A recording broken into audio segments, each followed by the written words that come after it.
Hola a todos, les recordamos que comenzaremos en 5 minutos más a transmitir nuestro segundo conversatorio AICD 2024, Construcción y Diseño en Madera, Experiencia, Actualidad y Futuro. 5 minutos y comenzamos.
Muy buenas tardes a todos y a todas. Esperamos que se encuentren todos muy bien y les agradecemos que nos acompañen en esta tarde en un nuevo conversatorio de la Asociación de Ingenieros Civiles Estructurales de Chile. En esta ocasión hablaremos acerca de construcción y diseño en madera, con 3 expertos en la materia, quienes nos compartirán su experiencia y su mirada acerca del tema.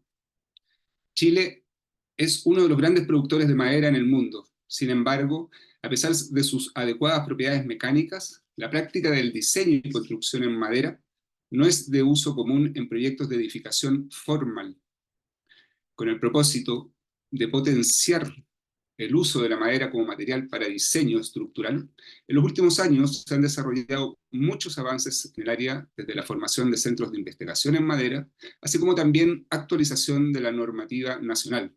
De hecho, en AICE estamos trabajando en el subcomité de madera, liderados por los directores Ian Watt y quien les habla. En este conversatorio se discutirá sobre la experiencia en diseño estructural en madera a nivel nacional, el desarrollo y estado actual normativo, así como también los avances en investigación y experimentación de la respuesta sísmica de sistemas estructurales que consideran a la madera como sistema sismo resistente. Antes de comenzar, queremos agradecer a nuestros auspiciadores BSL, Simpson Strong-Tie, Melón Hormigones, Contec, ASA, Mageva y CABE, que hacen posible el desarrollo de estas actividades. Además, les contamos que con el objetivo de llegar a todos ustedes con las novedades de AICE y del sector por distintos canales, hemos creado la comunidad AICE en WhatsApp, por lo que queremos invitarlos a que se sumen a ella. Ya somos más de 100 miembros, así que los invitamos a sumarte a través del código QR que está apareciendo en estos momentos en pantalla.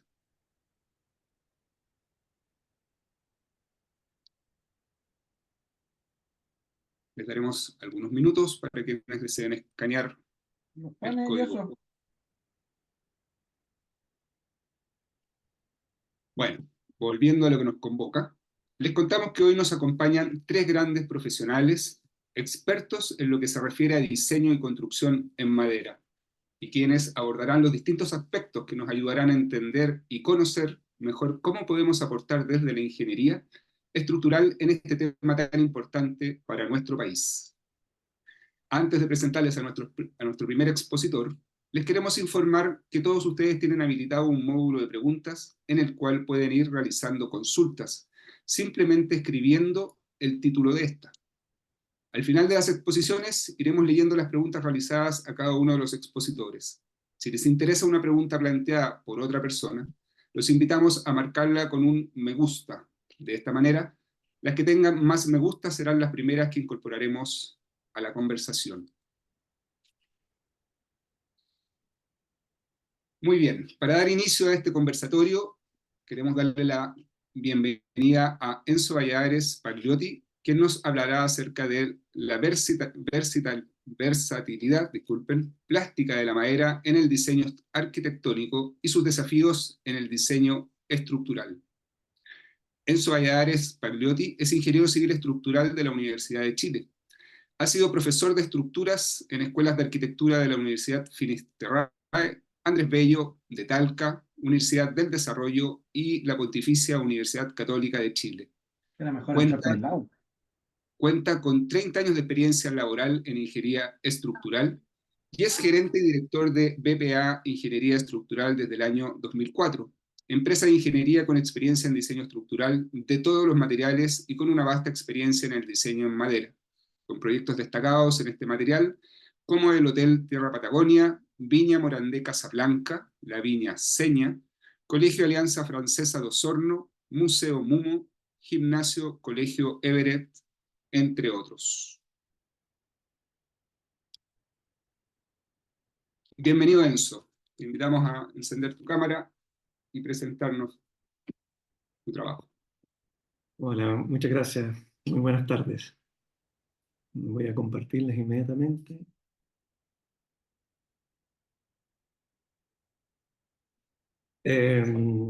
Bueno, en la experiencia laboral que he tenido, los arquitectos nos ha tocado trabajar mucho en el diseño, eh, en los proyectos de arquitectura con mucho diseño. Entonces, el desafío estructural está en que las formas generalmente son muy diversas. Y además los arquitectos buscan expresiones eh, diversas utilizando este material en particular, de la madera. Eh, yo creo que algunas de estas cosas ustedes ya las han conocido, digamos. La madera es un material que tiene, bueno, en primer lugar esta capacidad formal. La madera hoy día tiene una ventaja, que es un material que es más sustentable que otros debido a que más bien se cosecha pero no se explota. Y, y los quiero aquí invitar. Tiene también una protección natural con respecto a la resistencia a incendio, que también es una cosa de valor, ¿bien? Y les quiero mostrar primero, como presentación, estas propuestas formales. Veamos algunos de estos ejemplos. Este proyecto es un proyecto que elaboramos hace unos 12 años atrás en Torres del Paine, frente al lago Sarmiento, al borde del Parque Nacional Torres del Paine. Es un proyecto que tiene más de 100 metros de largo y, como pueden ver, tiene curvatura en las tres direcciones, longitudinalmente, transversalmente y de manera vertical. No es absolutamente plano. Fue un proyecto que tiene en esta imagen que ustedes están viendo, pueden ver ahí que parece una culebra.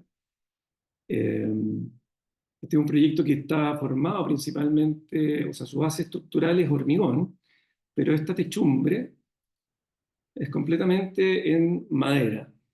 Entonces, una cosa importante, en esta imagen se puede ver cómo es realmente esta nave o esta ala, digamos, del techo. Tiene una dimensión aproximada de alto de 4 metros, para que se imaginen la proporción.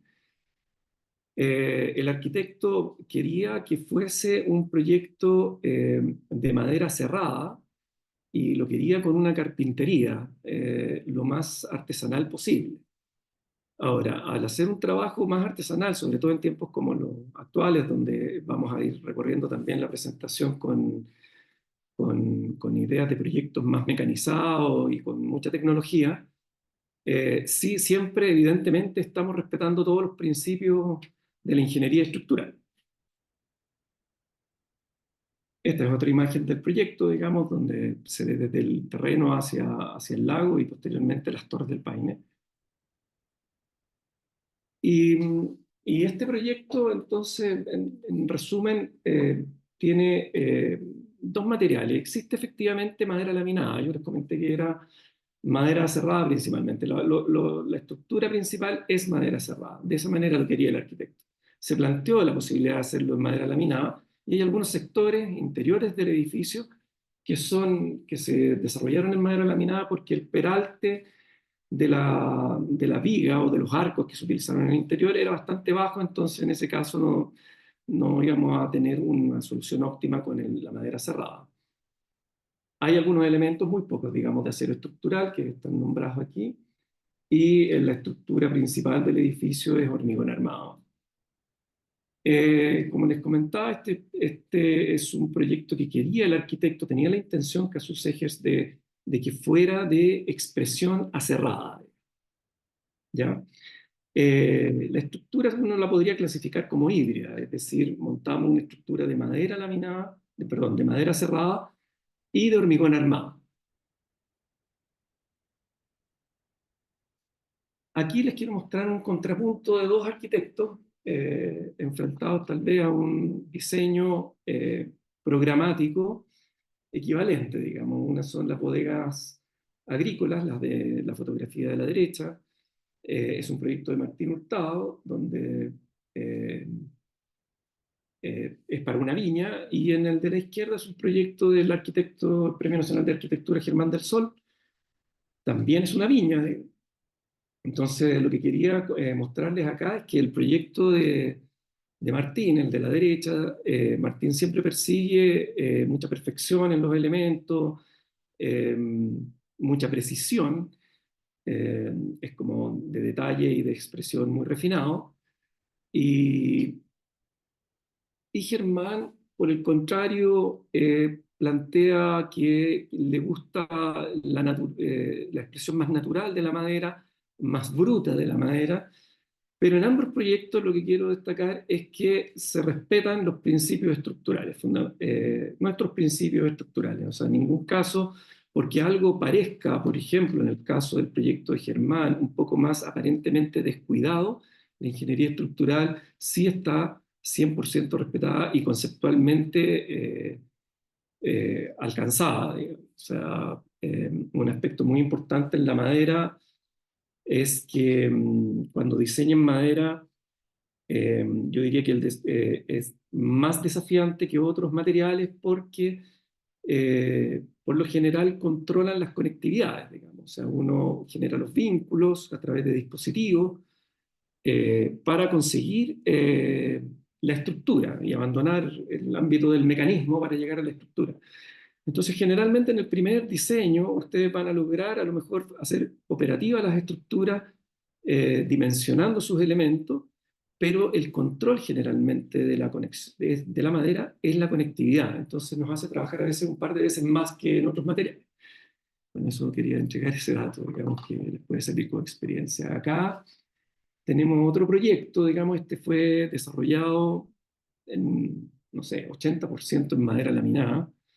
Tiene una parte en hormigón armado, digamos, por las condiciones propias de la edificación. Es el Museo MUMO, un museo que está siendo inaugurado en estos días, desarrollado por la oficina de Nicolás del Río, el arquitecto. Eh, Fue interesante cómo logramos el diafragma rígido de techo. Este es un proyecto de 3 naves. Eh, es un sistema ariostrado de madera. Aquí el arquitecto buscó ocultar las conectividades, o sea, ocultar estos vínculos, tratar de lograr la mínima expresión expuesta de conectores. Eh, Aquí les muestro unas imágenes que me llegaron por gentileza de Marcos Seges, que es el fotógrafo. Tienen derechos de autor, tengo que decirlo, digamos. Lamentablemente estas fotografías no las podemos compartir en una publicación más impresa, por decirlo así, pública.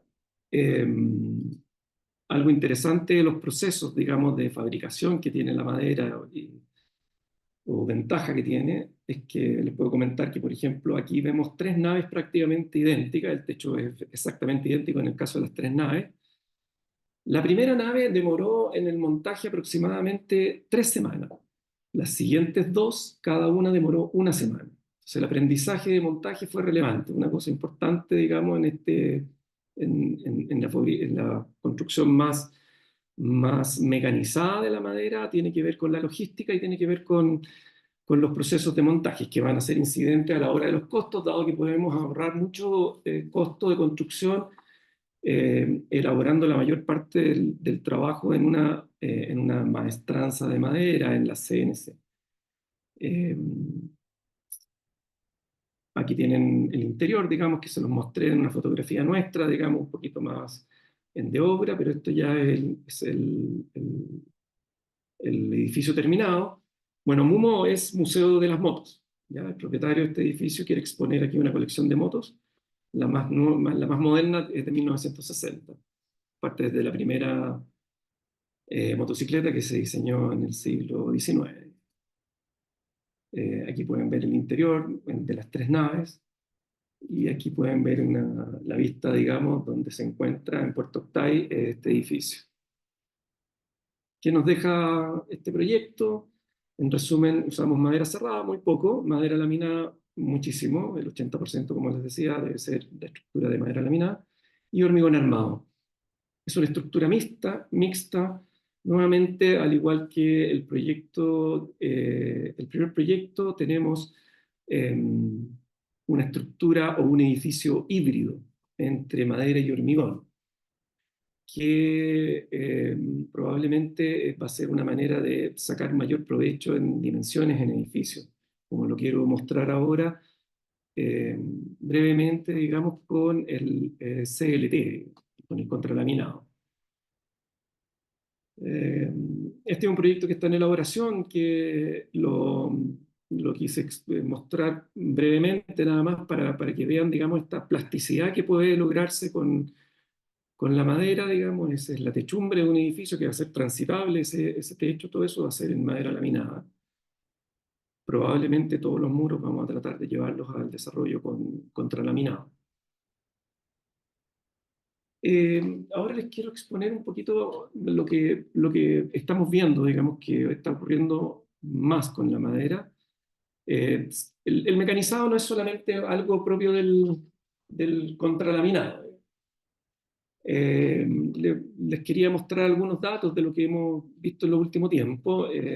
Las dos fábricas más importantes del país, la de CMPC y Celulosa Arauco, ya tienen en Chile una CNC para dimensiones de 3,5 metros hasta 15 metros, me dijeron. Me plantearon de que están haciendo piezas de 13 metros y medio. Y espesores de 30 milímetros. Algunos de ellos plantean la posibilidad de hacer espesores mayores. Entonces eso es como para decir qué tenemos disponible en el mercado para hacer edificaciones con contralaminado, para que lo tengan presente. Nosotros les voy a mostrar ahora un pequeño proyecto de una casa, digamos, de FL2 para una inmobiliaria. O sea, ya hay una solicitud de 100 casas de este tamaño, pero que fueron fabricadas con las CNC más pequeñas, digamos, entonces tuvimos que facetear un poco más los sistemas contralaminados, CLT. Hay una observación ahí con el tamaño de los edificios que podemos lograr hoy día, digamos, y algunas restricciones que, bueno, no tenemos realmente una restricción, salvo una que les voy a plantear que creo que debe estar, que está más bien exigida por la ordenanza, más que por nuestras restricciones normativas. Eh, ¿Qué es relevante en el contralaminado? En el contralaminado, en este tipo de proyecto, lo que se está pidiendo es hacer una integración perfecta de los modelos de Building Information Modeling. Nosotros particularmente usamos ArchiCAD y finalmente hay algunos programas que ustedes ya deben conocer. Por ejemplo, el Tecla, digamos, se usa mucho en acero porque tiene una interfaz para la mecanización del acero, y bueno, y en el caso de la madera, el programa que más se ocupa es CADWorks. Entonces hacemos una coordinación perfecta con el fabricante a través de nuestro programa de BIM, con el programa de ellos, digamos, que tiene la interfaz de mecanización. Entonces debemos dedicarle mucho trabajo, los ingenieros, a la especificación. Eh, a la especificación planimétrica, pero que en realidad la mayor información está en el modelo BIM. Es decir, nuestros modelos BIM, voy a volver atrás, en cada uno de estos elementos se colocó cada uno de los conectores que se iban a utilizar. Entonces lo tenemos en el ArchiCAD, en el modelo ArchiCAD, y tenemos en el modelo CADWorks, lo tiene el fabricante. ¿Ya? Entonces, bueno, quise mostrar una imagen de la planimetría nada más para decir la cantidad de conectores y detalles que hay. No les puedo entregar mayor detalle de esto, digamos, porque obviamente reservada la información. Aquí tenemos uno de los conectores utilizados y, y cómo es la expresión de las fachadas de esta elevación de este eje. Esta fotografía me la enviaron hace 24 horas. O sea, ya el prototipo está montado. La intención de haber hecho un prototipo prefabricado es porque la mano de obra hoy día es bastante más cara, digamos, entonces se está haciendo todo el desarrollo de fabricación y de instalaciones del contralaminado en fábrica y llega, digamos, entonces solamente al proceso de montaje. ¿Qué podemos decir un poco de los desafíos que puede tener el contralaminado? En el contralaminado, Enzo, eh, ¿sí? perdón, disculpa, me quedan 2 minutos. Me quedan 2 minutos ya, perfecto, estoy por terminar. Bueno, rápidamente, eh, es la altura. En Chile tenemos considerado 4 pisos, no por razones técnicas, no, por no son restricciones nuestras de ingenieros. Digamos. Esto, lo que yo tengo entendido y que estuve buscando fue que tenemos una restricción que es por la ordenanza. Tal vez en pisos superiores yo iría por un edificio híbrido, mezclado con otro material como hormigón armado y madera. En Estados Unidos se pone una restricción de 6 pisos a los edificios, pero con un tema de incendio, y este artículo de la ordenanza, que tiene que ver con la ordenanza de urbanismo, es la que impide hacer edificios de más de 9 metros o de 3 pisos más mansarda, que diría 4 metros, digamos. Entonces, tal vez este es un tema que vamos a discutir más adelante con los colegas que vienen ahora a exponernos, digamos, para que estamos muy interesados en esto. Entonces, como resumen de esta última etapa, es el buen trabajo que tengan que ustedes hacer con su sistema de BIM y el CADWOR en este caso, este software que utilizan en general todos los fabricantes de madera en Chile, decir que la madera es cultivable y no que es explotada y por lo tanto es un poco más sustentable. Eh, y tal vez los cuidados de costo estarían asociados a los procesos de montaje y de logística. Entonces, esto era lo que quería presentarles, digamos, de nuestra experiencia. Me parece que va a ser muy interesante, digamos, pasar ahora a conocer lo que nos va a presentar Ignacio y Diego, porque está muy vinculado a poder lograr este tipo de proyectos más complejos que los que hemos recién mirado. Muchas gracias. Muchas gracias, Enzo, por tu gran presentación. Eh, el segundo expositor es Ignacio González Retamal, que nos hablará de la norma NSH 1198 del año 2024 y los principales cambios para el diseño de proyectos de estructura en madera. Ignacio González Retamal es ingeniero civil de la Universidad Andrés Bello y magíster en Ingeniería Estructural y Geotécnica de la Pontificia Universidad Católica de Chile. En el ámbito profesional tiene 13 años de experiencia, principalmente en el área de diseño estructural habitacional, comercial e industrial, enfocándose en el área de análisis y revisión estructural.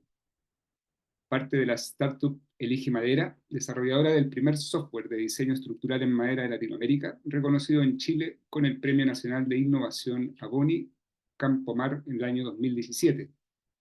Entre los años 2016 al 2022 participó como asesor MIMBU en diversos comités técnicos de las normas chilenas sobre el diseño estructural y sísmico, NSH 1198 y NSH 2379, entre otras. Desde el año 2020 a la fecha es creador de contenidos en el canal de YouTube IGR Ingeniería Estructural. Ha sido académico del curso de Diseño de Estructuras de Madera en la Universidad Andrés Bello, Universidad Católica del Maule y este año 2024 de la Universidad de los Andes en el Magíster de Ingeniería Estructural y Sísmica. Lo dejo con ustedes a Ignacio. Bienvenido, Ignacio. Te invitamos a encender tu pantalla y poner tu presentación. Sí. Gracias por la presentación. Voy a compartir.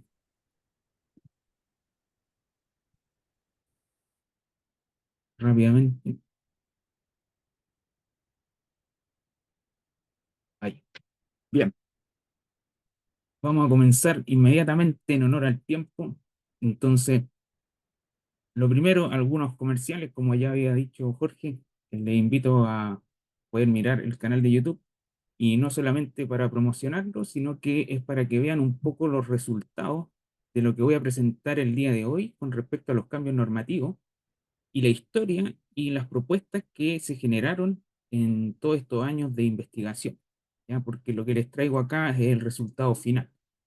Entonces, por así decirlo, el pan calentito recién salió del horno y acá pueden ver el recetario, por así decirlo. Entonces aquí les dejo para cuando tengan un tiempito, puedan mirarlo en sus casas.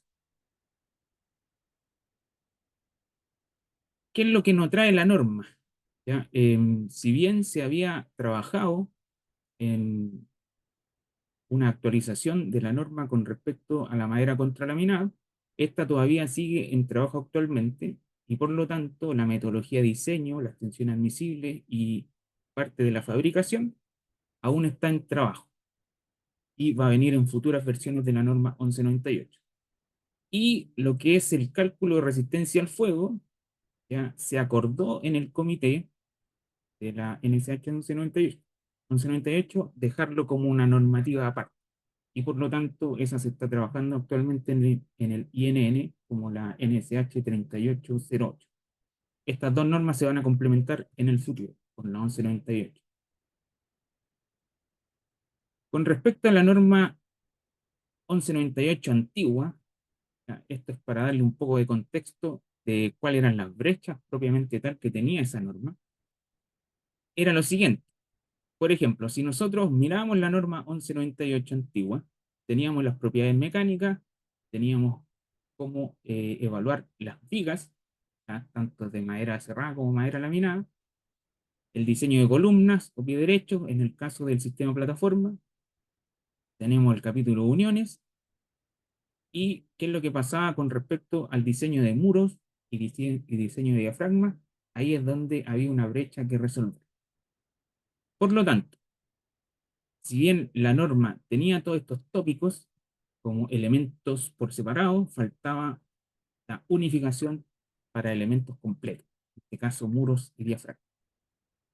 Por lo tanto, si teníamos un requerimiento de diseño sísmico o un diseño con respecto a la normativa del viento, que son de cargas laterales, teníamos cómo resolver el tema de los elementos por separado, pero estábamos al debe con respecto a muros y diafragma. Entonces, ¿qué es lo que se acordó? Ya con toda esta investigación que se hizo en años anteriores, a partir del año 2016, 2019, fue justamente adoptar la norma americana, que es la norma SDP-WS, en donde se adaptan los parámetros de diseño que tiene esta norma para poder ser incluidas en la norma 1198. Con respecto al diseño sísmico, aquí me voy a detener un poquito para analizar qué es lo que dice la norma NSH 423, que es donde se aplica más el sistema plataforma, porque es para edificaciones, llámese viviendas o edificios. Y aquí me gustaría hacer un pie porque tenemos algunas brechas que resolver también en la NSH 423, con respecto al factor de modificación de la respuesta. Este R que se refleja acá en esta tablita, ya que refleja un poco la disipación de energía y el comportamiento del sistema estructural con respecto al material que se está utilizando. Entonces, la norma globaliza el sistema estructural como muro y sistema arrastrado de madera en 5,5. Y eso es una restricción que tiene el sistema plataforma porque a través del estudio que se hizo, ¿ya?, se pueden llegar a Rs un poco mayores, hasta 6,5.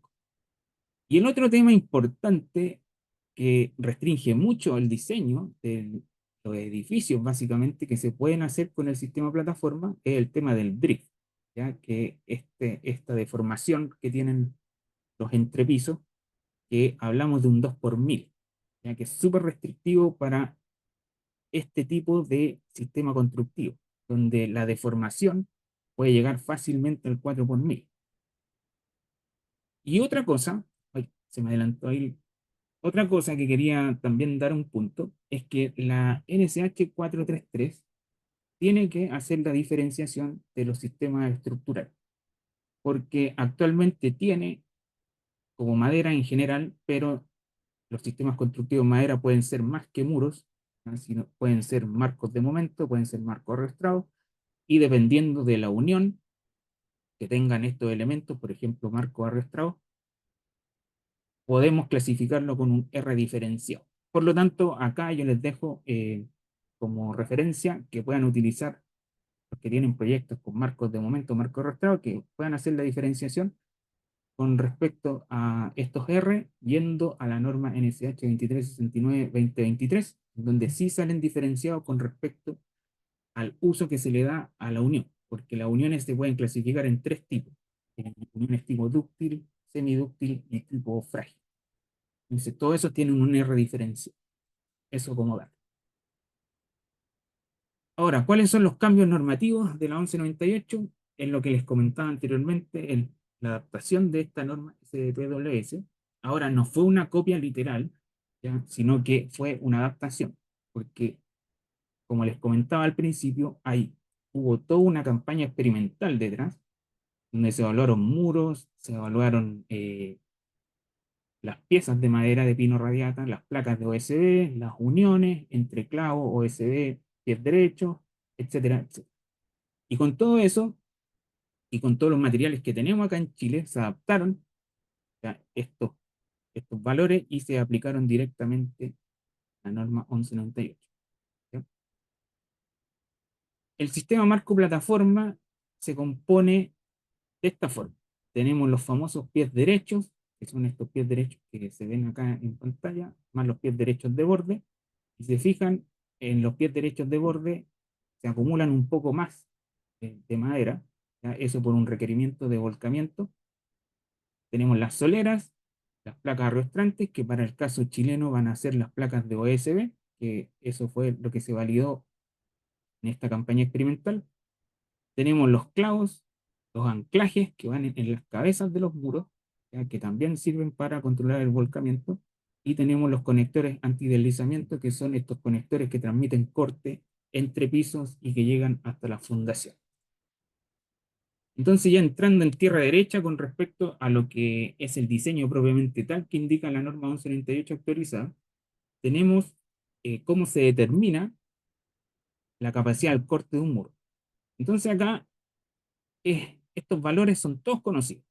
Entonces este B sub C que aparece acá, que es un corte admisible, es una tabla nada más que tiene la norma 1198, donde indica un valor, y más adelante yo les voy a explicar cómo se obtiene ese valor. Y después aparecen dos factores de modificación que debemos aplicar para poder resolver el tema de la capacidad del corte del muro. Entonces tenemos uno que se llama la razón de aspecto y el otro es el número de cara arrastrada.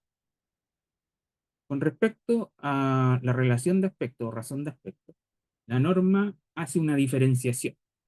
Entonces tenemos un límite para cuando tenemos edificaciones hasta 6 pisos, en donde la razón de aspecto no puede ser mayor que 2:1. Esto quiere decir que si tengo un muro de altura 2,44, el largo de ese muro no puede ser menor que 1,22 m.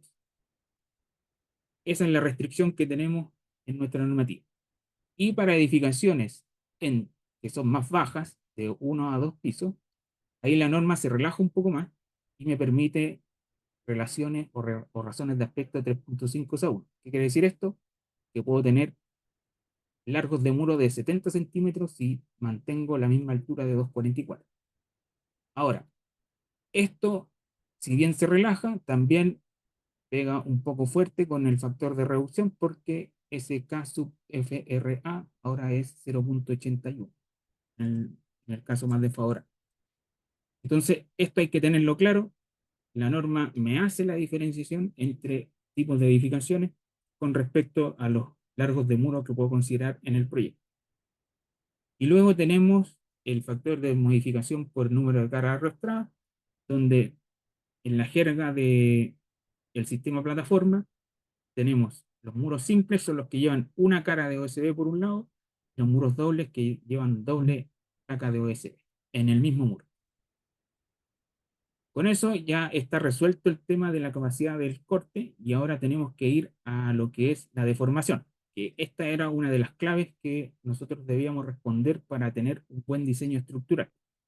Entonces vamos a ir un poco a lo que dice el IBC, que es el International Building Code que tienen los norteamericanos. Entonces ellos, ¿qué es lo que pasa?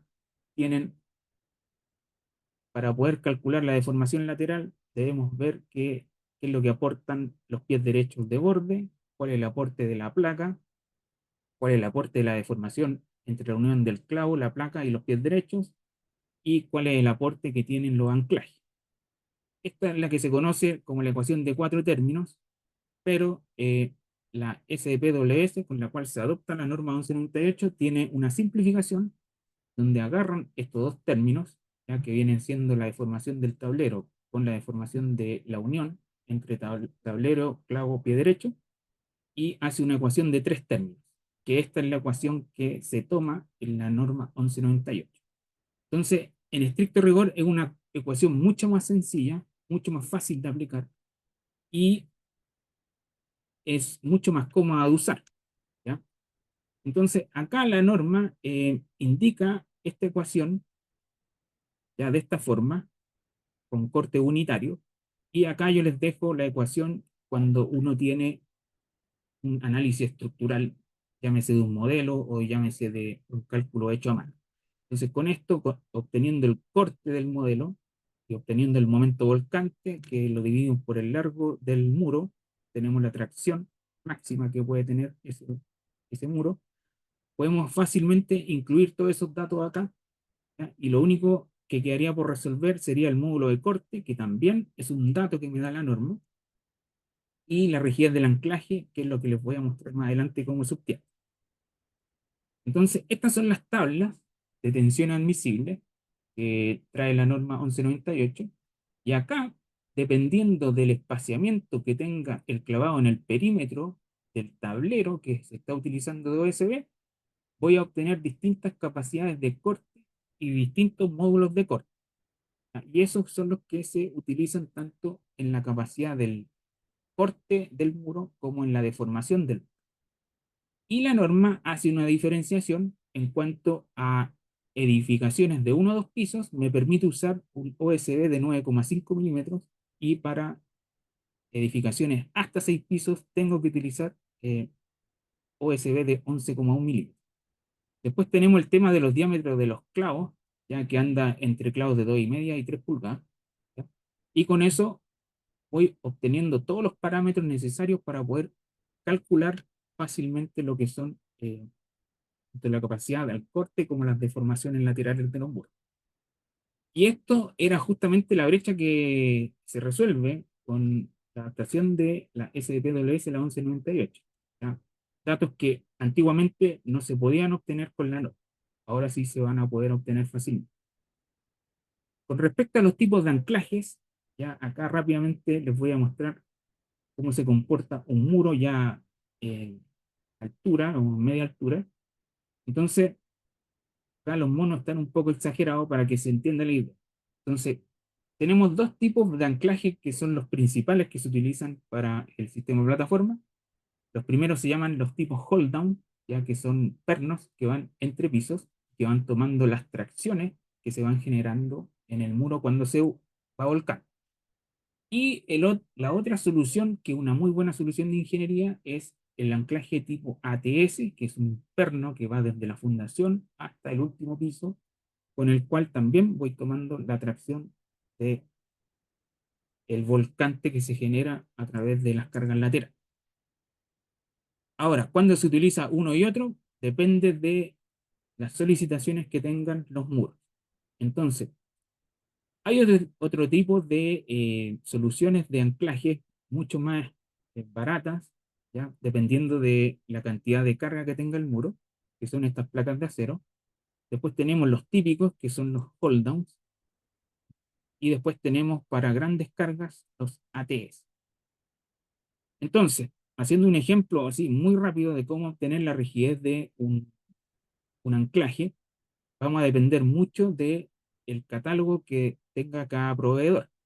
En este caso, por ejemplo, el catálogo Simpson de Strong-Tie, que es auspiciador de la IC, es súper sencillo obtener la rigidez de los anclajes porque tienen un catálogo muy bueno, ya tienen mucha experiencia con respecto a anclajes para estructuras de madera.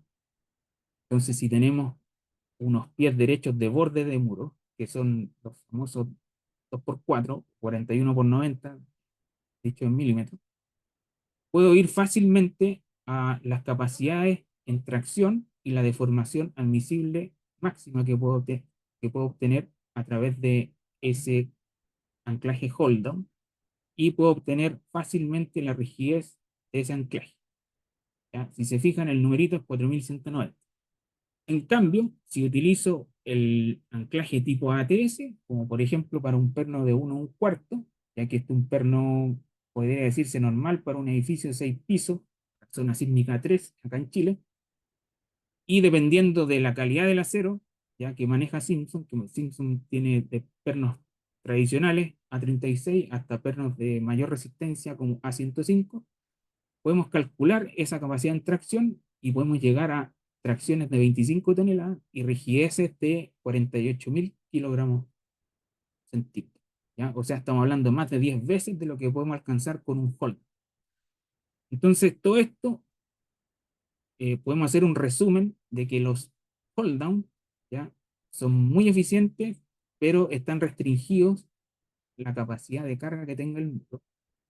Y cuando tenemos mucho más solicitaciones, en este caso ya edificios que están en zona 3 para Chile, ya, llámese suelo D, suelo E, ahí necesariamente vamos a tener que utilizar estos tipos de anclaje ATS, donde las tracciones son mucho más grandes y donde las rigidezes son mucho más grandes. Por lo tanto, vamos a poder controlar eficientemente el tema de la deformación lateral y por lo tanto el drift que nos exige la norma NSH 423 o 2369. cualquiera de los dos casos. Ignacio, Pero, sí, nos quedan 4 minutos. ya, la voy a ir más rápido. Pero, como les decía, cuando tenemos los anclajes ATS, hay un problema con el tema económico, ya que necesitamos ser un poco más competitivos con respecto a otras estructuraciones, por ejemplo, edificios de hormigón armado. Entonces, ahí queda para el futuro poder evaluar nuevamente el tema del R y el drift con respecto a la NSH 4D3. Y esto es lo que se ha visto muchas veces en proyectos acá en Chile de viviendas, por ejemplo, en donde siempre se ha utilizado este fierro estriado, este fierro estriado que no tiene ningún sustento técnico. La normativa actual no los va a permitir, ¿ya? Si bien hay una salida para edificaciones de 1 y 2 pisos, la norma dice que deben calcularse de manera racional o a través de ensayos, ¿ya? Pero esto ya se han hecho ensayos en el laboratorio Infor, toman nada de carga, por lo tanto no es mucho el aporte que hacen a la estructuración. Los métodos de diseño son que adopta la norma con respecto a la SDPWS son dos, ¿ya? A pesar de que la SDPWS tiene 3 tipos de método de diseño, ¿ya? El muro segmentado es el que se aplica para edificaciones hasta 6 pisos. ¿Qué quiere decir esto? Que tomamos el muro completo y debe tener anclajes siempre en la cabeza de los muros, debe tener los conectores que transmiten corte, y esa es la consideración general para este tipo de diseño con muros segmentados. Luego tenemos el tema de los muros perforados, que para efectos de cálculo es básicamente utilizar el mismo criterio que los muros segmentados, pero hay que aplicar un factor de ajuste que depende de las perforaciones que tienen eh, estos vanos, llámese puerta o ventana, y con eso se puede determinar fácilmente también la capacidad de corte y la deformación. Ahora, la restricción que tiene la norma 1198 es que se aplica hasta edificaciones de 2 pisos. Y el método de transferencia de fuerza lo dejo aquí para que sepan que existe, ya, pero la norma SDPWS no tiene una guía específica para aplicar este método, y existen muchos otros enfoques de análisis racional que tienen en la literatura técnica los norteamericanos con diferentes autores ya que se pueden aplicar. Pero esta no se adopta en la NSH 1198. Con esto ya vamos a ir terminando. Tenemos el anexo W con respecto a los diafragmas de piso. Y aquí voy a ir directo al grano. Ya los diafragmas de piso deben ser calculados con la norma SDPWS y el ASC7. ¿Ya? Entonces, la norma SDPWS trae tabuladas ya las capacidades también de los diafragmas, dependiendo de cómo estén dispuestos en el piso. Y es básicamente la misma idea que un muro, pero para los diafragmas, ¿ya? Entonces debemos considerar la deformación de las cuerdas, que son estos elementos que se van flectando a medida que se llega a la carga a través del diafragma. Y para ver si el diafragma es flexible o rígido, primero debo conocer cuánto se deforman los muros de cada piso, sacar el promedio y luego evaluar que el diafragma que estoy calculando no sea mayor a 2 veces ese promedio. Entonces, si es mayor a ese promedio, clasifica como flexible, y si es menor, clasifica como rígido. Eso a grandes rasgos. Algunas ayudas para el cálculo les voy a dejar acá. Vamos a compartir esta presentación para que puedan tener ejemplos prácticos de edificios. Son dos que se realizaron con el Infor, el Instituto Forestal, el Centro de Innovación en Madera UC. Estos dos manuales son bastante buenos, bastante prácticos y donde pueden sacar más información. También les voy a dejar para los que quieran desarrollar sus proyectos con modelos de elementos finitos. Acá les dejo para que puedan descargar también la metodología que se ocupa ya para poder modelar con ETABS, por ejemplo, ya, aplicando factores para que el muro del software pueda comportarse como un muro sistema plataforma. Acá está la forma de poder calcularlo a mano, y también si alguien no quiere hacer eso, puede ir directamente a un software como el C++, donde sí está la explicación de cómo hacerlo rápidamente, evaluando el muro para poder ser aplicado en un elemento finito. El capítulo 8, el control de vibraciones, va a ser también un tema importante, ¿ya? Porque hay que calcular la frecuencia fundamental, que depende de la masa y de cómo esté hecho el entrepiso. Entonces, por eso acá les pongo que tengan ojo con el peso de las soluciones, porque para edificaciones donde aumentamos el número de pisos, 4, 5, 6 pisos, ya las soluciones son un poco más pesadas, estamos hablando de entre 150 y 190 kilos por metro cuadrado, y eso afecta directamente al cálculo del diseño de los entrepisos. Entonces hay que tener ojo con eso. Y por último, las nuevas especies y la actualización de las tensiones admisibles, ¿ya? Donde tenemos el pino ponderosa, el Eucalyptus nitens, la acacia de albata y el pino oregón con grados estructurales visuales. Todo eso se puede encontrar en el anexo U. Y con eso dejo mi presentación hasta acá. Muchas gracias. Muchas gracias, Ignacio. Excelente la presentación y creo que no, al menos a los que estamos más alejados de la normativa, nos da un resumen bastante bueno de dónde estamos parados. Les recuerdo nuevamente hacer sus preguntas en el módulo de preguntas, valga la redundancia, para que sean respondidas al final de todas las presentaciones. Siguiendo con este conversatorio, dejo con ustedes a nuestro tercer y último expositor, Diego Valdivieso Cascante, quien dictará la charla Avances en el diseño sísmico de estructuras de madera en Chile, enfoque práctico y experimental. Diego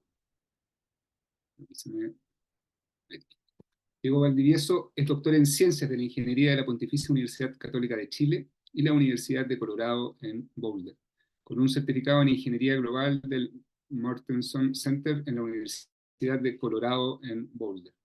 Es profesor asistente en la Pontificia Universidad Católica de Chile, donde trabaja arduamente en fomentar el uso de la construcción con madera a nivel mundial, enfocándose en el desempeño sísmico y ante huracanes de edificaciones de madera en países como Chile y Puerto Rico, y en apoyar el desarrollo de comunidades resilientes, considerando aspectos como el cambio climático.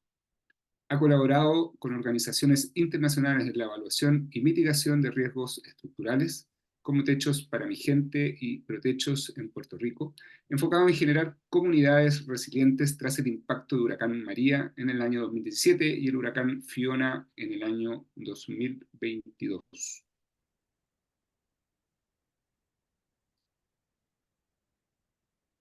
Los dejo con Diego. Bienvenido, Diego. Muchas gracias, Jorge, por la presentación. Bienvenidos todos a esta última parte de la presentación. Durante mi presentación van a encontrar distintos códigos QR para que puedan vincularse directamente con mayor profundización de la información que les voy a mostrar. Hoy vamos a revisar highlights sobre la investigación en estructuras de madera experimentalmente, numéricamente, y cómo esto se ha ido transfiriendo a la práctica profesional.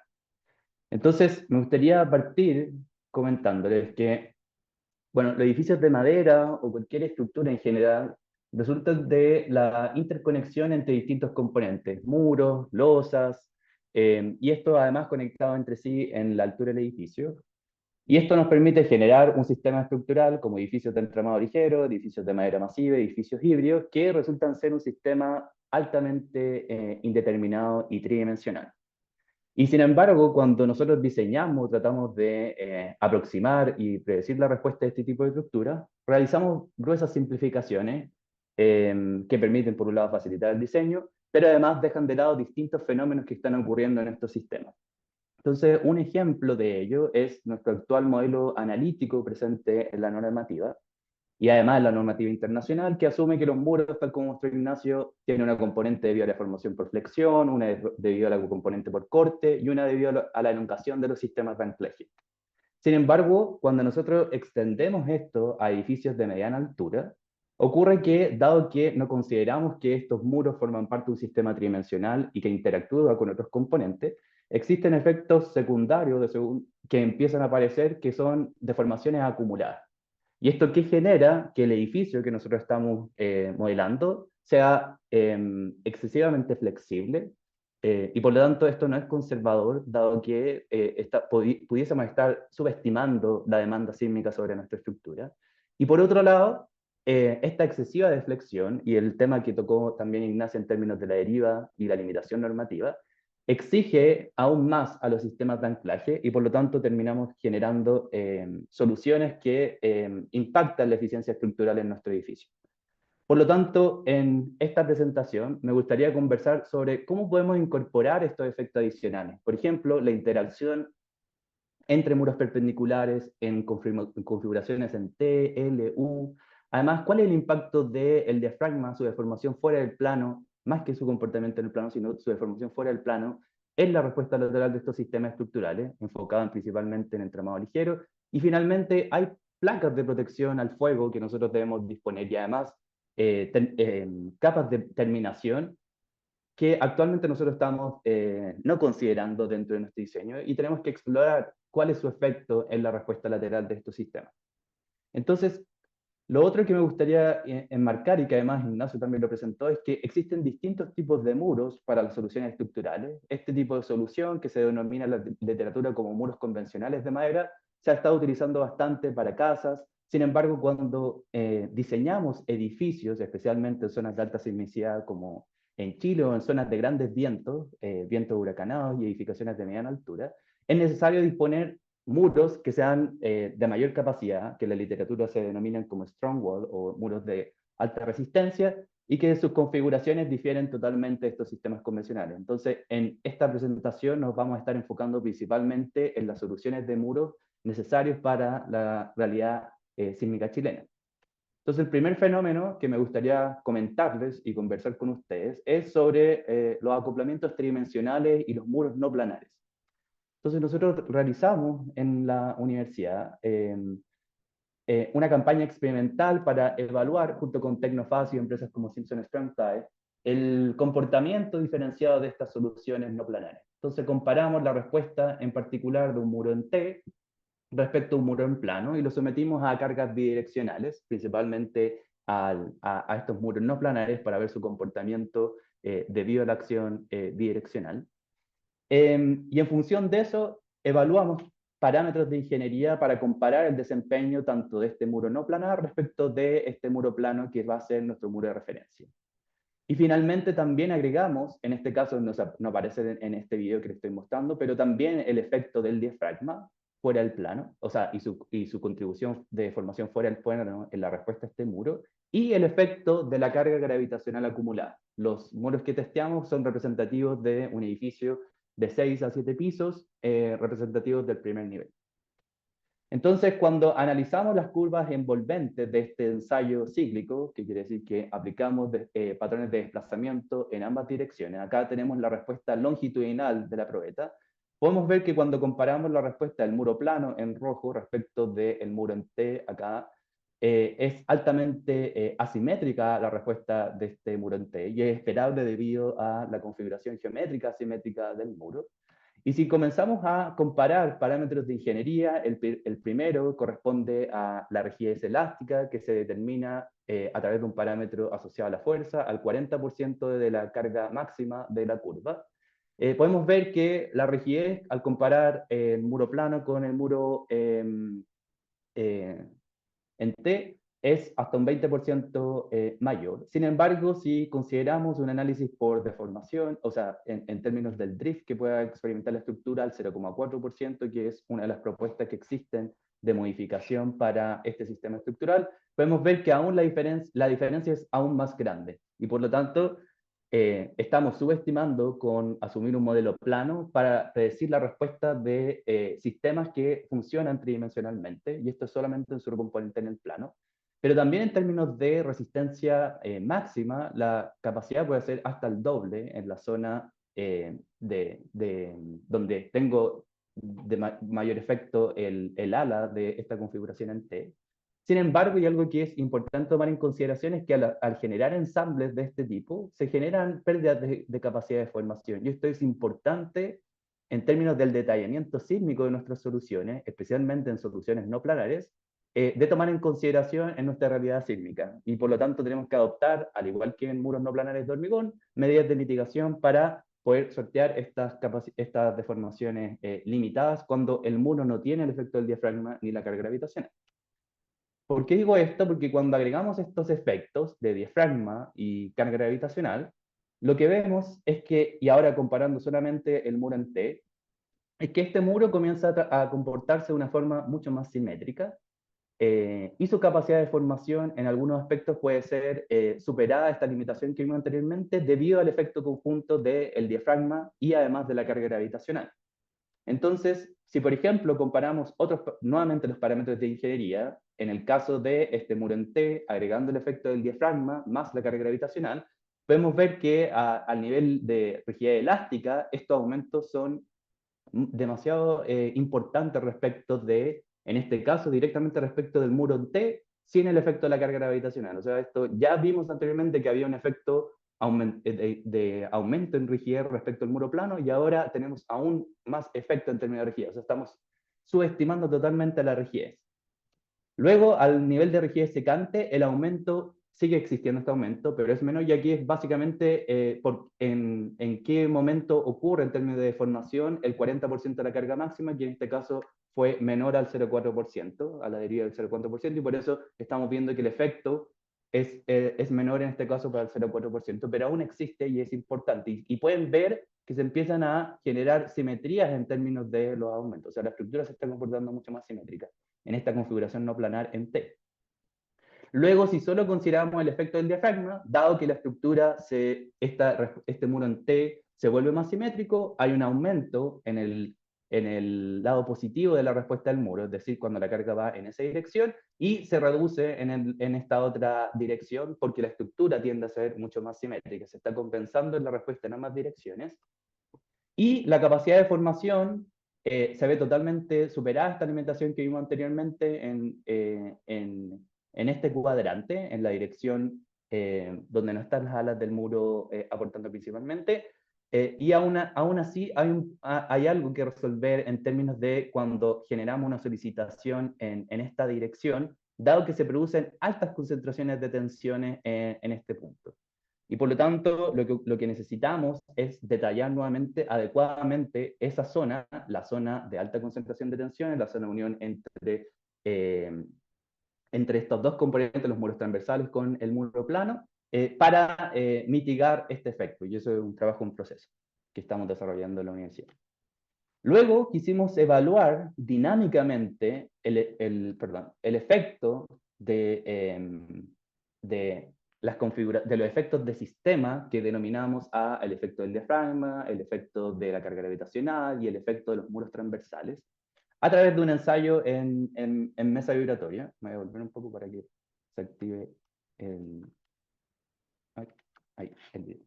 Entonces, y este fue un esfuerzo de todo el equipo del Centro de Innovación, CENEMAT, en conjunto con el apoyo de la industria, en este caso Simpson Strong-Tie y nuevamente Tecnofast.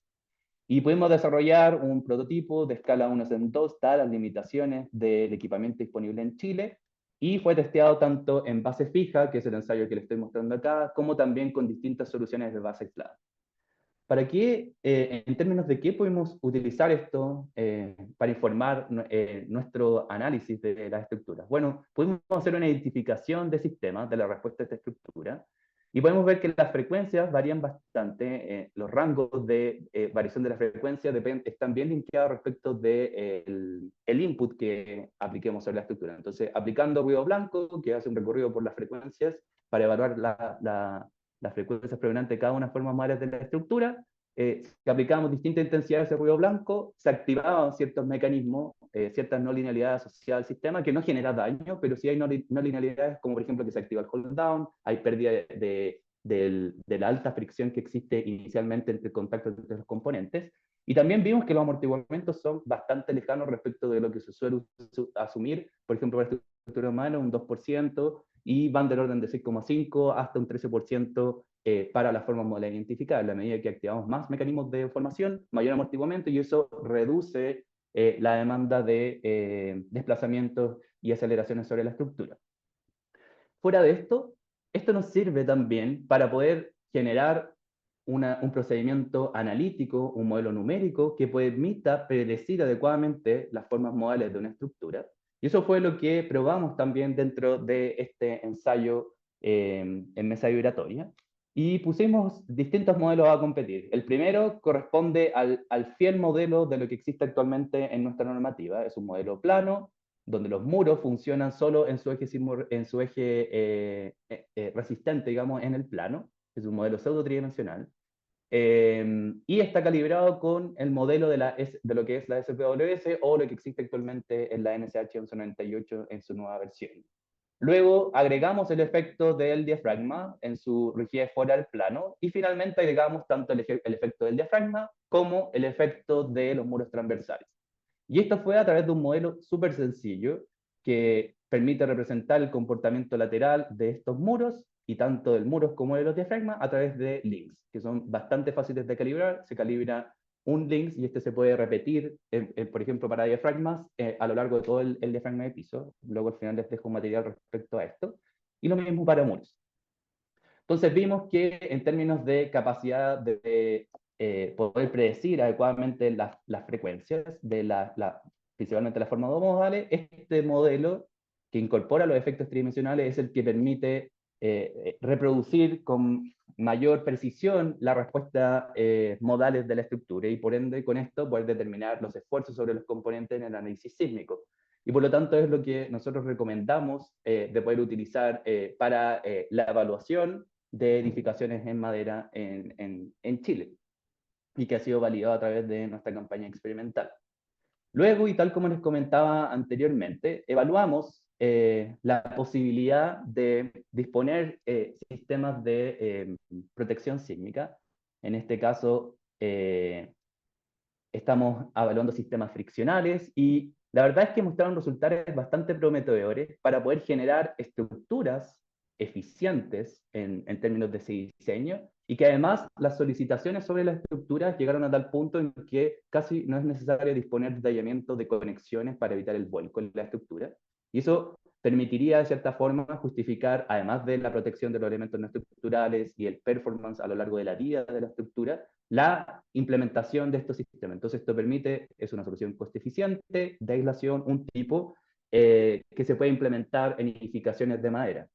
La otra alternativa que también se está evaluando en la escuela corresponde al uso de bolas de goma o gomas de poliuretano también, y esto permite, es un sistema de aislación basal también, que permite y que ha demostrado buen desempeño en su utilización en estructuras de madera y también permite generar un sistema coste eficiente y reducir bastante las demandas de vuelco sobre los componentes estructurales y que en conjunto con los efectos del sistema llegan al punto en que las tracciones sobre los cabezas de los muros llegan a ser casi cero.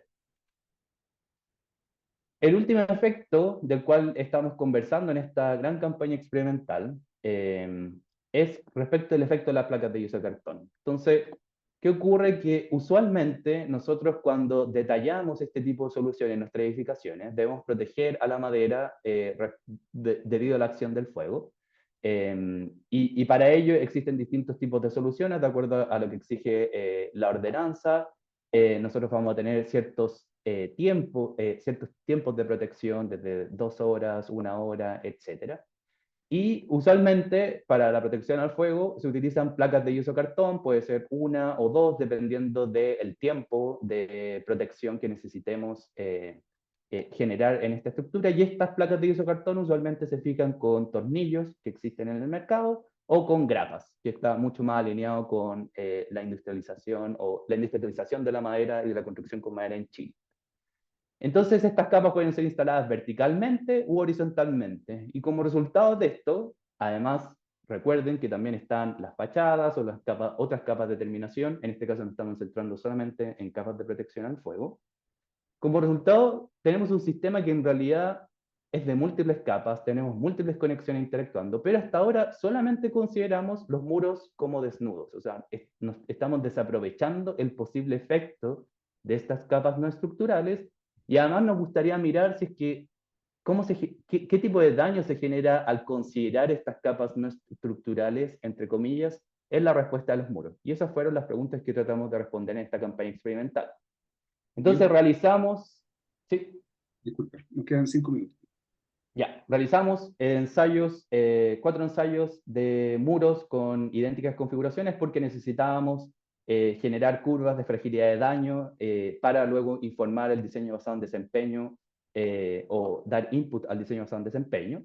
Y lo que pueden ver acá es que nuevamente, si comparamos el muro desnudo, mismas configuraciones, mismos anclajes, simplemente estamos agregando las placas de terminación.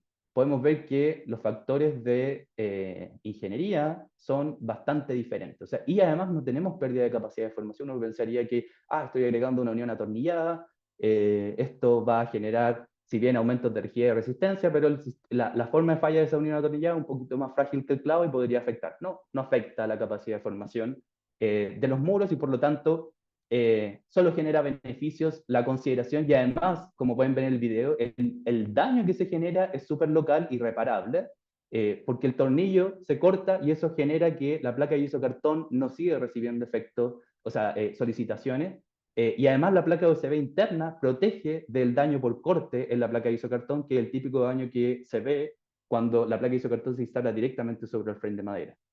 Entonces, solo beneficios, solo hay que incorporarlo y para ello propusimos modelos numéricos que permiten predecir la respuesta de estos muros a partir de solo información de los tornillos o los clavos o las grapas y los resultados son bastante buenos en términos de la capacidad de predicción. Y además genera un modelo analítico que conversa con lo que existe en la normativa actual, la 1198 del 2024, dado que entregamos parámetros como el GEP-SUA, la resistencia, y por lo tanto los ingenieros pudiesen diseñar con este tipo de soluciones y ojalá se pueda incorporar en una próxima versión de la norma.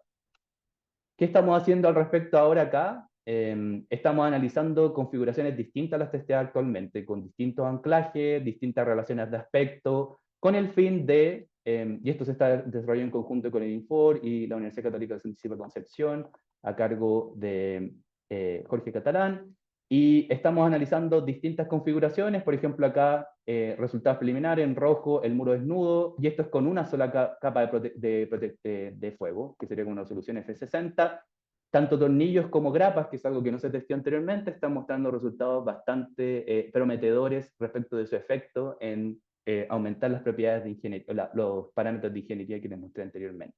Y esto nos va a permitir, una vez que se finalicen estas campañas experimentales, analizar a nivel de edificio los impactos de incorporar estos efectos de las placas de isocartón y actualizar los posibles R asociados al diseño de este tipo de estructura. Lo que nos queda para cerrar hoy es ver si en edificios híbridos, ¿cuál es el rol del diafragma? Este diafragma, ¿cómo se comporta a nivel de edificaciones híbridas? ¿Cuáles son los requerimientos? Y bueno, en ese sentido, el centro también ha colaborado en el desarrollo de distintas estrategias. Y una de ellas es una pregunta que me gustaría luego discutir con mis colegas, es, ¿podríamos generar un R diferenciado para el diseño de diafragmas? Pensando en lo que existe, por ejemplo, la S7 desde el 2016. Y para ello nosotros estamos apostando a través de este proyecto de Ciudad Madera, pueden revisar el proyecto acá, que a través de un análisis de desempeño puede evaluar cuáles serían estos factores R diferenciados que nosotros pudiésemos considerar para las edificaciones híbridas donde el diafragma va a ser flexible. Por defecto sería flexible si es un diafragma de madera. Entonces tenemos que evaluar su desempeño y eso involucra campañas experimentales nuevamente a nivel de componente, nivel de diafragma y luego modelaciones numéricas para poder calibrar estos parámetros.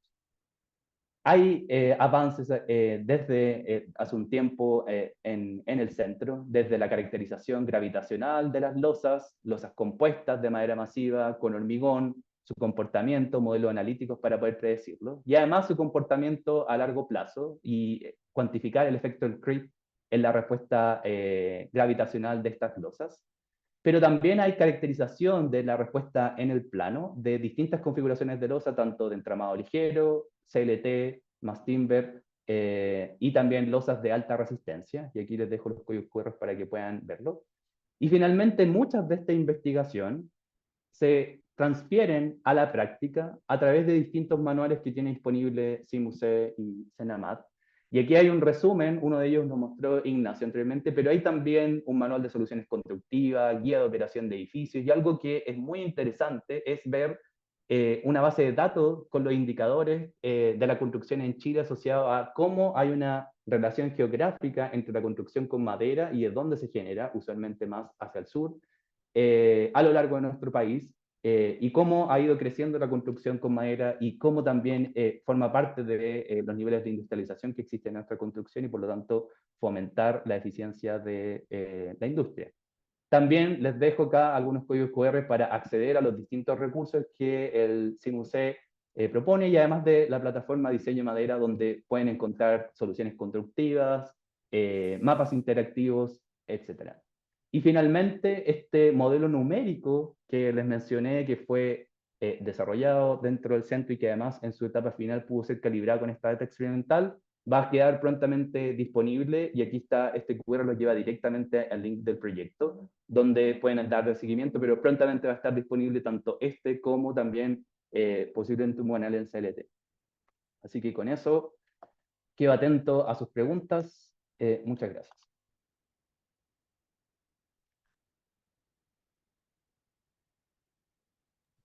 Muteado, Jorge. Jorge está muteado. Disculpe. Nuevamente agradecemos, Diego, por tu presentación. Te comentaba que son temas fascinantes. Podríamos estar un día entero conversando sobre madera. Al menos a mí me tiene bastante atento a todos estos temas. Agradecemos a todos los expositores que han participado y han hecho posible este segundo conversatorio de AICE 2024. Los invitamos a los tres a prender sus cámaras para que podamos revisar las preguntas de quienes nos han acompañado toda esta tarde. A ver, vamos a partir primero, no sé si en orden en la medida que fueron presentando, pero tengo aquí, por ejemplo, en el chat un par de preguntas. Vamos en orden del chat. Ignacio, la primera pregunta yo creo que la podrías responder tú. Consulta Héctor Navarrete sobre si los anclajes ATS van postensados. Bueno, yo creo que esa pregunta la puede responder mejor Diego, que él trabajó harto con Bueno, ATS ahí en Sims. Gracias, Ignacio. Bueno, los solución para entramado ligero no van postensados para entramado ligero. Sin embargo, sí hay soluciones actuales para edificios de mediana a mayor altura, 10 pisos aproximadamente, que se probó en el Near Tallwood Building en Estados Unidos recientemente, donde sí este sistema, que no es el mismo ATS, pero sí es el mismo concepto de una barra que va al interior del muro, sí va postensado. Y eso genera que la constitutiva de respuesta del muro sea una constitutiva tipo bandera. Eso permite que el muro sea autocentrante. Entonces pudiesen darse las dos opciones, pero para entramado ligero no va postensado para las soluciones que están acá para este tipo de edificaciones, pero sí para edificios de madera masiva donde la barra de acero sí va postensado. perfecto. Continuamos con una consulta para Enzo. De acuerdo a lo que presentaste, ¿qué desafíos o complejidades presentan el diseño estructural en la madera en comparación con otros materiales constructivos de acuerdo a tu experiencia? Comparemos con hormigón y con acero, que es lo más común. Sí, sí, algo nombré, digamos, pero yo creo que el desafío de la madera es que su conectividad es mucho más compleja. Generalmente el control o la experiencia que hemos tenido en el diseño es que una vez que tú tienes controlado los drifts o las deformaciones, le has dado la rigidez apropiada, digamos, al edificio y has diseñado los elementos y has logrado resistencia adecuada, eh, es bastante probable que la conectividad sea más restrictiva que el dimensionamiento general del edificio, digamos. Entonces eso te genera, estoy pensando, digamos, desde la mirada de un ingeniero estructural, digamos, te genera más revisión y chequeo de tu proyecto, digamos. O sea, requiere un poquito más de exigencia que, por ejemplo, evidentemente que el hormigón. El acero tiene algo parecido a la madera, digamos, pero tiene más alternativas en la conectividad, digamos, creo yo eso. Creo que eso es como la complejidad, particularmente en la madera. Perfecto. ¿Qué aspectos crees tú, Enzo, deberán ser investigados para mejorar las condiciones de análisis y diseño de la madera? Algo nos mencionó Ignacio y Diego, pero tú que estás Claro, en... justamente Ignacio da un poco la respuesta que tenía, digamos, presente ahí, digamos, anotado en la presentación, pero que no lo nombré. Y es que hoy día, por ejemplo, en el caso del CLT, que se está impulsando mucho, tiene un factor de modificación de respuesta igual a 2 en la 433. Y la 2369 te ofrece más alternativas, digamos. Cuando tienes una CNC de este calibre, es verdad que el transporte, digamos, es complejo, digamos, pero si te permite hacer un muro de 13 metros, ¿por qué no podría yo llevar en un camión un muro completo de 13 metros? Si el faceteado del CLT mejora, yo creo que mejora los R o al contrario, hacerlo más largo, va a ser incidente, porque el costo, digamos, de estos costos logísticos, digamos, de transporte y montaje, digamos, eh, tienen que estar relacionados con tu factor de modificación, digamos. Entonces, creo que esa investigación es importante y si se puede aprobar, digamos, que vayamos a la 2369 para usarla en la 433, sería bueno, digamos, porque la 2369 tiene un planteamiento respecto a esto, que no quedó en la 433. No sé, ahí Ignacio a lo mejor nos puede decir algo más, digamos, él propuso esa idea, me parece buena, una buena solución. En el caso del CLT, digamos, Sí, principalmente. Digamos. sí. Lo que pasa es que con respecto al CLT, eh, como está clasificado como un sistema constructivo no tradicional, estamos muy amarrados con respecto al R. O sea, definitivamente va a ser 2 si ocupamos 433. Y 2369 solamente hace referencia al sistema plataforma. Entonces quedamos igual. Entonces, Ah, ok. como que vamos a la 2369 y rebotamos de nuevo a la 433. Y Ujú. la otra salida que puede haber para el CLT, bueno, es el tema de los edificios híbridos, ¿ya? Llámese hormigón madera o acero madera o un sistema de protección sísmica con madera, como aisladores friccionales, etcétera. Y ahí hay un poco más de cancha porque la misma OGU indica, no recuerdo bien el párrafo, pero sé que lo dice, eh, que cuando tenemos sistemas constructivos no tradicionales, podemos hacer un proyecto acá en Chile siempre y cuando tenga un revisor y normativa extranjera que se pueda aplicar.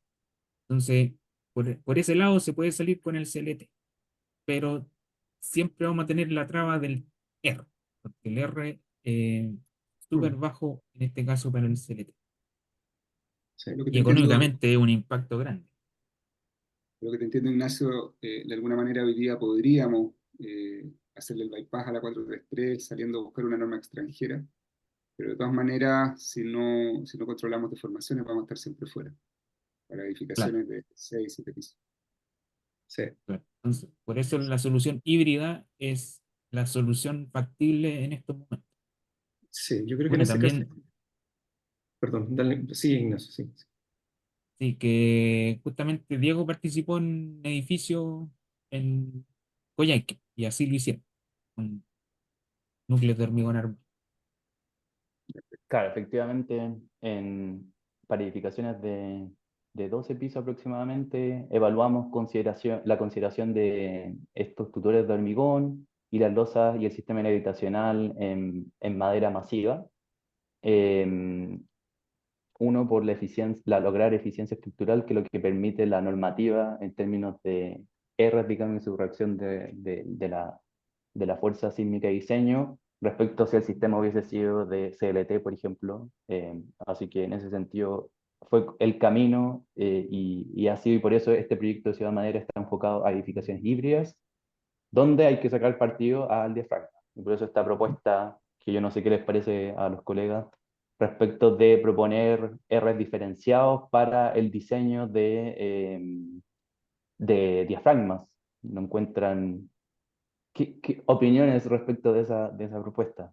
De considerar el diseño de los diafragmas considerando un R distinto al del sistema resistente vertical y detallar y por lo tanto detallar en función de eso nuestro diafragma en vez de quizás asumir que el diafragma se debería comportar elástico.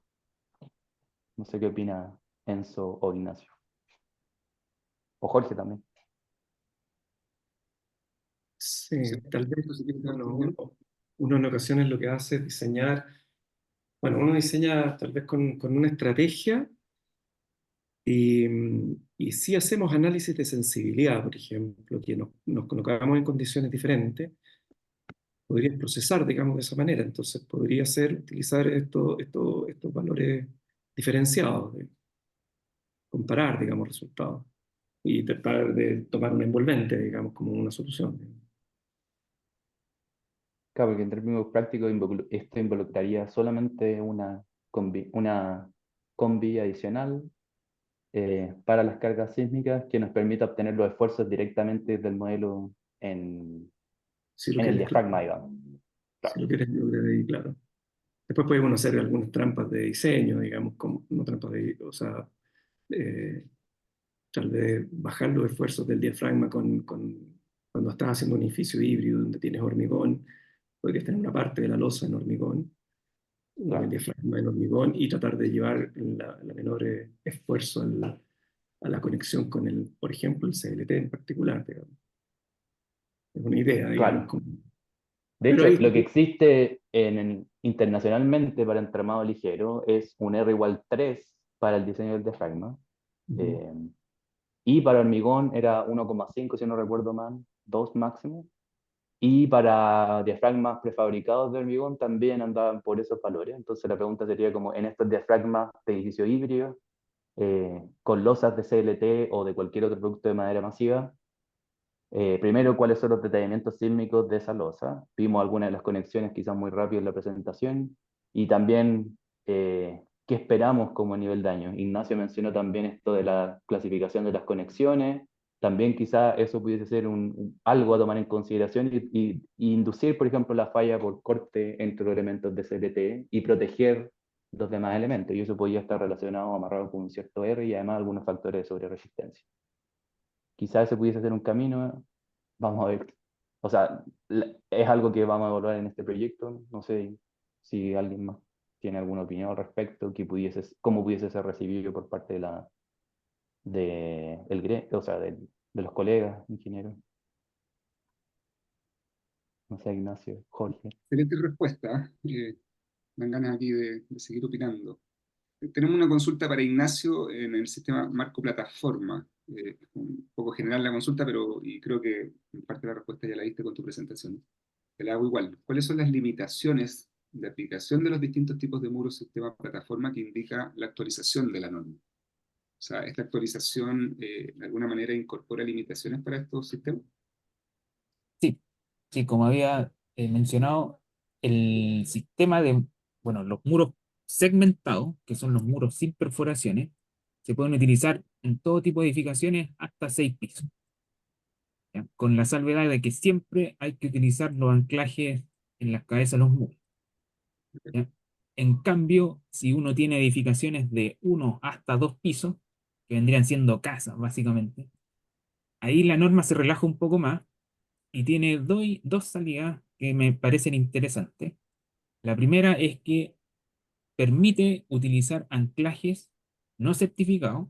¿Qué quiere decir esto? Que uno puede hacer un análisis racional con respecto al cálculo de los anclajes, que es lo que hacen algunas industrializadoras. Ellos tienen sus propios anclajes calculados, no utilizan, cuando tienen poca solicitación, no utilizan el anclaje tipo hold down o un anclaje de otro tipo de catálogo, por así decirlo, sino que ellos inventan su anclaje y lo tienen calculado. Entonces, es una salida interesante para economizar un poco el tema. Y la otra es que si se demuestra que el muro es más chato, o sea, que tiene un largo mucho, que el largo del muro es mucho más que la altura, o sea, relaciones de aspecto menores a 2, ¿ya? O 1 a 1 o menores, ahí, ¿qué es lo que pasa? Que cuando uno hace el par tracción-compresión con respecto al volcante, eso lo puede absorber la carga gravitacional y en ese caso la norma dice ahí usted puede evitar utilizar anclaje en las cabezas de los muros. Entonces son dos salidas económicas bastante interesantes para que se puedan hacer más proyectos en madera, por lo menos hasta 2 pisos Dentro de y esos con proyectos, muros perforados. Perdón, dentro de esos proyectos de 2 pisos, recordando un poco tu presentación, mencionaste que la normativa actual, la vigente, estaría erradicando estos conectores o fierros de construcción embebidos en hormigón y que después los doblan y los clavamos. Eh, Eso, la norma hoy día, en el fondo, me imagino, te está dirigiendo a hacer el uso de un perno con una bolilla, cosas de ese estilo. Claro, que se demuestre que traspasa el corte, si es que lo utilizas para transmitir corte, y que demuestres que toma carga axial o tracción y qué deformación tiene ese enclaje. Si tú demuestras que analíticamente o a través de ensayo que eso toma algo de carga, bueno, se puede usar. Pero en lo que se ha hecho en ensayo a través del informe, que no es así. Entonces, por eso le ponía la cruz al tema de los De, fierros.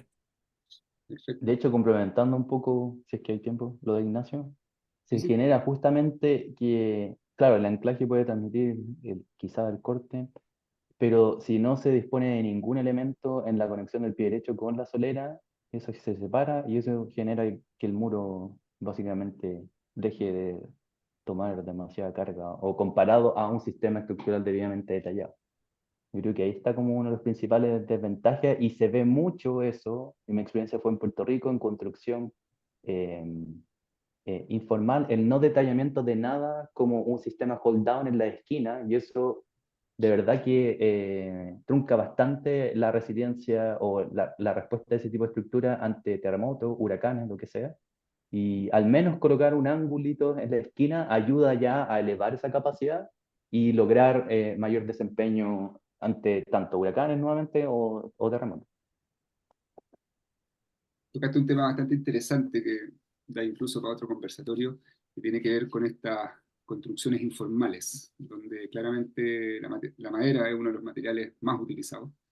Incluso tiempo atrás, yo creo que el año pasado, en conversaciones de pasillo con colegas en un congreso anual, veníamos conversando incluso, y en Achicina también me acuerdo, de justamente tomar este tema de las casas, de la informalidad y de sacarla un poco de la norma sísmica de edificación. Justamente lo que estamos hablando hoy día, de que la madera un poco queda fuera de rango en ciertas edificaciones justamente porque tenemos restricciones muy fuertes para otros materiales y que hoy día, como no están los estudios para la madera, tenemos que de alguna manera entrar en esas limitantes y por lo tanto con los años hemos dejado de diseñar en madera.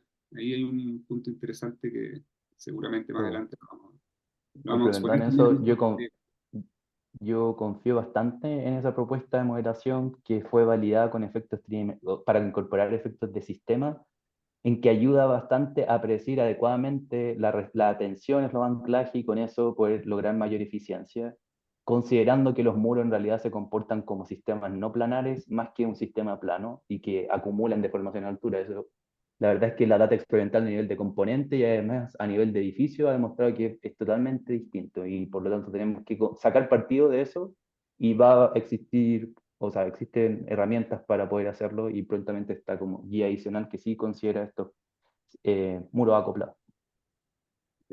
La última pregunta que tengo, la tenía anotado para Diego, pero la verdad la puede contestar Miguel o Enzo, y tiene que ver con cuál es la relación entre el fuego y la madera, qué es mito y qué es realidad. Se habla poco del tema fuego y madera, pero sabemos que le afecta.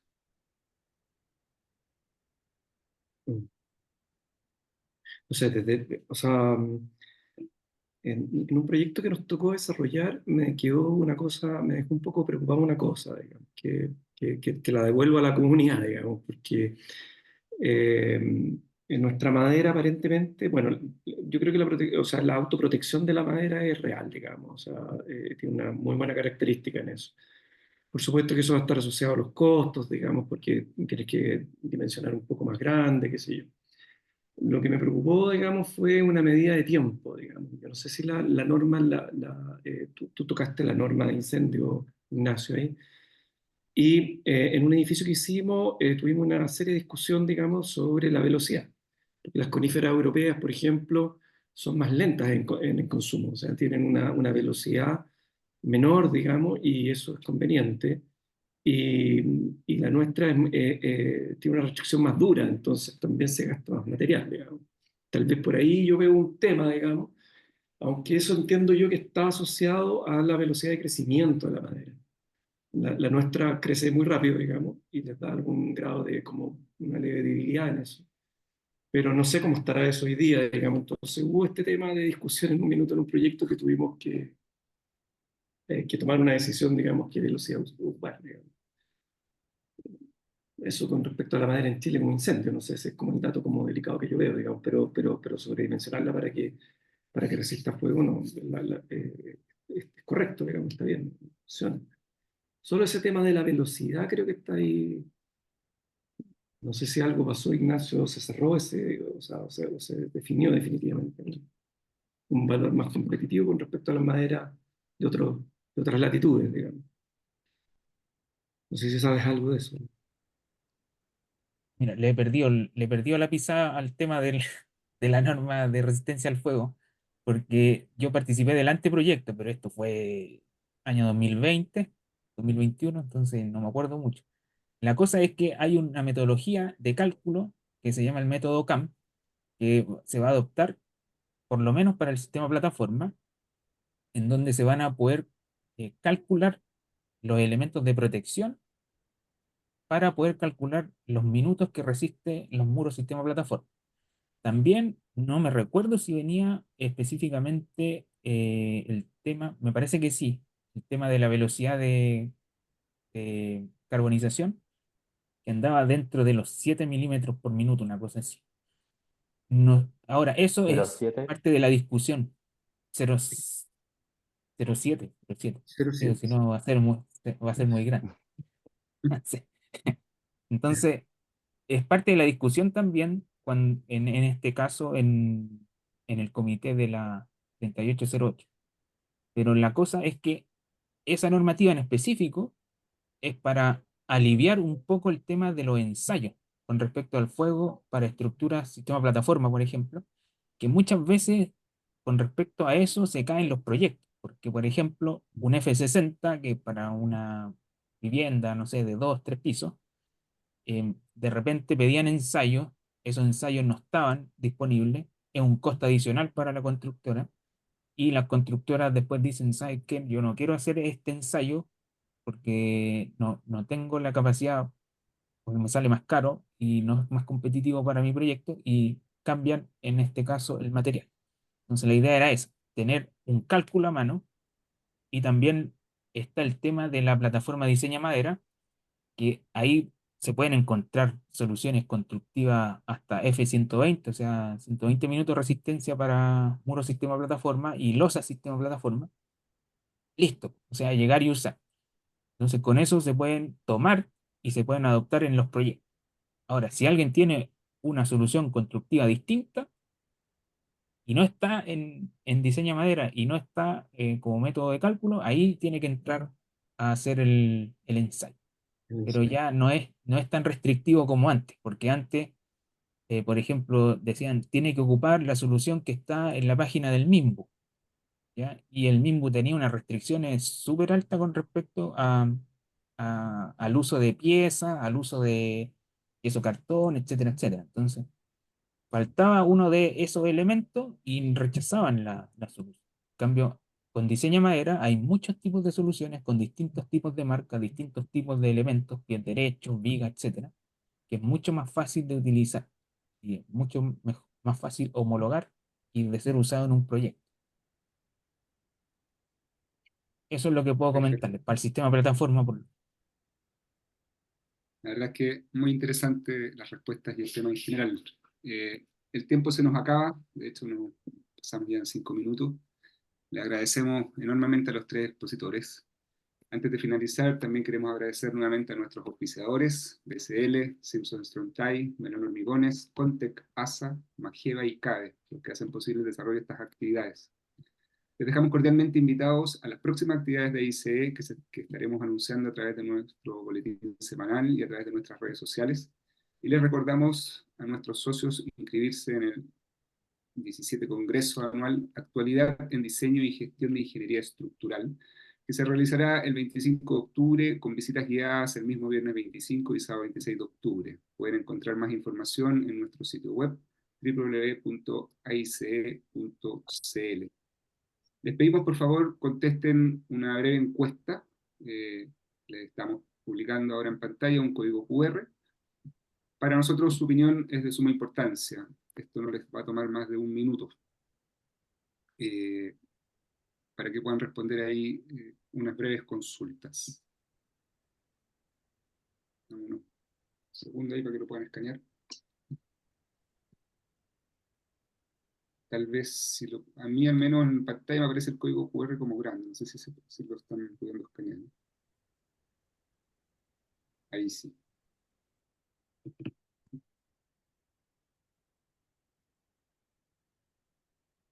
Parece que nos equivocamos en el código porque lo probé y ese me tiró al WhatsApp, el código que estábamos promocionando al inicio del conversatorio. Le estoy conversando a las chicas que me están ayudando tras bambalinas. Mientras suben el otro, imagino que lo están buscando, dennos un segundito, cosas que pasan. Bueno, si no, se los podemos hacer llegar, tenemos los datos de todos los mails de toda la gente que estuvo hoy día participando, así que seguramente también se los vamos a hacer llegar por mail. Ahora sí, nos despedimos dando nuevamente las gracias a nuestros invitados, Enzo, Ignacio y Diego, por haber compartido su tiempo y conocimiento, y esperando hoy este conversatorio haya sido de interés para todos quienes nos acompañaron. Que tengan ustedes una muy buena tarde y una gran semana. Alcancen a escanear nuestro código, es muy importante nuestra encuesta, y lo esperamos nuevamente en una nueva actividad de la asociación. Hasta pronto.